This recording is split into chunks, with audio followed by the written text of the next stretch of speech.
All right, I've got a new microphone. 1, 2, buckle my shoe. How does it sound? I've got the noise cancelling on. It's a DJI Mic 3. How does it sound? Hopefully it's good. I've got 2 of them because I do recording for investors at their projects and stuff on the weekends, and that pays for my direct-to-vendor marketing. A cyclist has come out of nowhere. I love cyclists. Can't get enough of them. Yeah, so I do that to pay for direct-to-vendor marketing, you know. Plus, I love recording and love filming, love editing and stuff. It's that way for me, anyway. Like, I know it's not free, but it feels free. That I've got direct-to-vendor market paid for. Sorry, this is just such a slow video. It's just been a chaotic time. I did want to talk about what it's actually like starting deal packaging, starting end-to-end. If you're watching what I do and you're like, I want to get into that, I'm going to share a little bit of the reality behind it. So here's what I do. I run McPherson Properties by myself. Maxed out the client base and currently looking for deals. Got 1 deal going through conveyancing and looking for a couple more, right? So what does that involve? This involves marketing. So social media, content creation, video editing, filming, coming up with ideas, newsletters, and all the other posts. So I do all of that. Everything that you see in social media, that's me that does that. Sales, so I do sales calls, onboarding calls, making sure that I answer all the questions and it's structured okay. Like, I don't have a script. It's worked for me so far because I'm not really good at following scripts. Like with videos and social media, I'm just not good at following scripts. What else is there? Finding property deals. So understanding what deals work, what don't work, the systems put in place to find that. So having alerts set on Rightmove, Zoopla, On the Market, Property Engine, having the criteria set on Property Engine and making sure that the right deals filter through to me, because I don't have time to sit for hours looking for deals. I get sent the deals from those sites. Don't get me wrong, I do have a quick look now and then, like each day, because sometimes like it misses deals, right? And I'm like, yeah, brilliant. So I do have a quick look to scan to see if it missed anything. But all in all, I'll get sent something just now. I know it works. I'll make a call and book the viewing, right?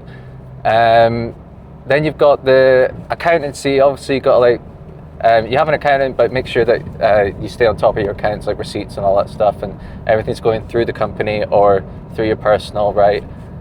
What else is there? There's going to be stuff that comes up. Project management, so handling building control, structure engineer, architect, broker, solicitor, so that's the conveyancing and project management, making sure properties are licensed, compliant, regulated, and working with the builders, making sure they're on track, on budget. If they're not on budget, why not? What could we have done to prevent it? Making sure that everything's on track and on schedule to the best of the abilities, and working with lettings agents to find out at the end, so that you have to handle all of that. Like I said, the conveyancing, so following up with agents, solicitors, brokers, securing the right lending, securing everything and getting it all in place, party wall agreements, doing all of that, all the certificates, everything. So that's the build, and then so that's like more in the business, like finding the deals and managing all of that side of things. Finding investors, like I said, social media, but going to networking events, cold outreach on LinkedIn, Facebook, posting in groups and commenting and making sure that your brand is out there. Because I had a client call last night, or a prospect call last night. I don't have any slots available. However, it's good to have a pipeline of a waiting list. So I had a call with him. I was like, how did you find me? Because I saw that you came through YouTube on my Google form. Look at the link below. That's the Google form that I'm referring to. He was like, well, I have watched a couple of your videos, but I went to a networking event in Sheffield and I asked for someone to do like an end-to-end HMO portfolio building service because I'm from the Netherlands, and 3 people said your name. I was like, holy shit. Because I've always wondered, like, what sort of reputation have I got? Whether it's good or bad, you know, like you always wonder. You can't read the label from inside the jam jar, right? So I've always wanted to know that. And he said that, and I was like, that's fucking amazing. I wish I knew who those people were. But so that, like I said, all that social media, getting a reputation out there, branding, personal branding. So when it comes to social media, you're not just posting anything. You've got to post evidence about what you're doing. You got to tell stories about the good, the bad, the ugly of what you're doing, build your like authenticity and trust and stuff like that. You know, you got to do all of this. Don't overthink too much of it. Driving to sites, driving to viewings, staying on top of everything, man. Look, I'm making sure you're compliant. I'm not trying to scare you off. That was probably minutes of shit, but I'm not going to also downplay the hard work that goes into this. This is I've been in deal packaging for about three years now, and I'm aware you're probably thinking, Scott, why don't you just hire someone to do the admin? I will, but for now, this is what I'm doing. I'm doing all of that, and that's just if everything goes well, by the way. If problems come up, you have to attend to them. Serious problems have come up this year. Fucking 2 black swan events have come up this year that I've had to handle whilst doing all of that. You have to be prepared for that as well, you know, and I was doing all of that whilst I was lifeguarding too. Transparency, I don't have any kids. However, I do have a fiance, so yeah, I do have the luxury of not having any kids. However, I've seen people with kids do this and do better than me. Let me think. It's fucking difficult. I'm going to make it extremely clear to you. It's difficult. There's a reason why people hire me. It's extremely difficult, time-consuming, energy. Like, you have to know the strategy. You have to be on top of all the new regulations that come out in councils, putting red tape everywhere, you know. So if you are going to get into this, understand that it's difficult, understand that it's hard, understand that the success rate is like fucking less than 1%, because there's countless people that do all these courses, 3-day masterminds, and then they do it and it's great, and then they realize it's difficult and then just don't continue. It is difficult, but it is worth it. You have to fucking love what you do, because I would never do everything that I've been through for my clients if I didn't love what I do and them, right? So like, passion, it comes and goes, but you have to ensure that you're ready for it to be a fucking marathon, not a sprint. Okay, this is not get rich quick. Deal packaging is not get rich quick. It is not a simple side hustle. It is a full-time thing. If you're putting 4 hours a week into this, then you are not working hard enough. You're not putting enough effort in. If I hired someone to do what I do and I found out that they were putting 4 hours a week into this, right, I'd be fucking seething, because I know it's a full-time thing. So yes, maybe once you have the systems, once you have the staff, your time is 4 hours a week. But if you're starting out, you're not doing 4 hours a week. Minimum 4 hours a day whilst working your full-time job, right? And weekends. There are no more weekends. You have to work weekends. And you have to sacrifice things that you want to do. I love going up to see my family. I want to go on holiday. I don't get to do any of that shit because I'm allocating all of my time and resources to do it. And I'm only able to do that because of my partner Lauren, my fiance Lauren. She supports me. I wouldn't be where I am if it weren't for her. So if you have a partner, understand that you are going to go through some turbulent times with your business, but if you have her to fall back onto, or him to fall back onto, then that's all you need, man. I wouldn't be here without her. The people around me, I wouldn't be here without my friends and stuff. So build your network, build your friend group, build your, like, everything, build your relationships, because when it gets difficult, and it will get difficult, you have those to fall back onto. They'll catch you when you fall, and you'll catch them when they fall, okay? That's the truth. Not here to put you off, but I'm sick to fucking death of seeing people selling courses saying you only need a couple hours a week to do deal packaging. And it's just a heap of shit. Think about it. Think about what you see me do. I show you 5% of what I do. Literally 40 minutes a week. Something like that I show you, if that. So, and I work from wake up to sleep. Like, if you ask Lauren, like, last night I was just looking for properties, off-market properties, until fucking like 10, 11 at night. I was up until 1 in the morning the other night doing it. You have to live and breathe it. Like, I'm 3 years in and I still do that level of work, and I will always do that level of work because I fucking love it. However, when you're starting out, it is, I hope you can see me because the focus on this is dog shit, and the exposure, but I'm telling you, man, you genuinely have to put everything you can into it if you want it to grow and then nurture you down the line. And then do something else. Focus on this only. Because my mistake was, I was seeing all my friends building their portfolios. And they were like, what, to build your own portfolios, raise finance. And you would have saw on this channel, I'm raising finance. I was taking my eye completely off the deal packaging ball. They've got businesses in the background that are funding their lives. This is my business that's funding my life, and I need to make sure I nurture it and build it and make it into something that not only funds projects, but funds my life and offers security to private investors when that time comes. I took my eye off that ball, tried to start building my own portfolio just as I was gaining momentum with my deal packaging business, And then that started falling behind. And then I realized, oh shit, I don't have any pipeline. I don't have any investors coming up. I don't have any deals coming up.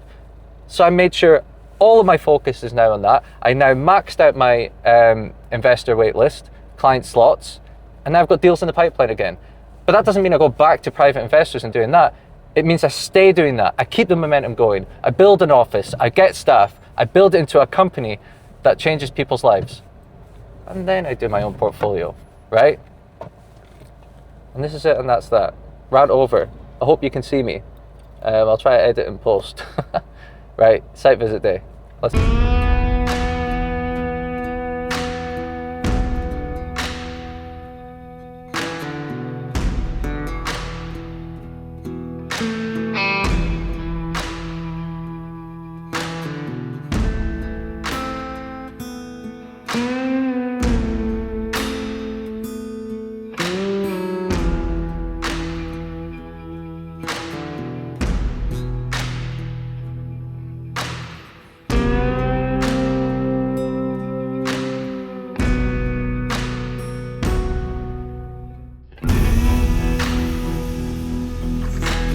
Right, project Madagascar, we are here. And as you can see, a lot of first fix has been carried out. The last property you were at was Project Sun. Not been there in a while, lads were cracking on there, so I'm not going to run around fucking recording like this, but I hope you enjoyed the wee montage. Windows are being put in. And this is a double ensuite through here. Look at all that. Stacks are being put in. Everything, another window, everything is coming together. You can see the ensuite tucked nicely over here, and here is the kitchen communal. I think I have photos of the rendering. Let me just pull out my phone whilst I show you around. And the kitchen communal is 13.5 square meters. Decent size, isn't it? So let me just see here. You got this here? So that's what it's going to look like. I think we're crossing off those two ones here. But this is what it's going to look like. It's not bad, is it? What else have we got? That's the tea stations that we're going to have. So it's not bad. That's what we're going to have in the rooms. Let me just crack on upstairs. That's another double ensuite down there. And up here, more windows have been put in. A lot more first fix has been carried out. Look at that, looking beautiful. And I think this is a studio. And that's where the tea station is going to go. So let's whip out the phone again. I'll show you, give you a wee visual representation. So that's what it's going to look like right here. You know what I mean? Not bad. Right, let's just crack on.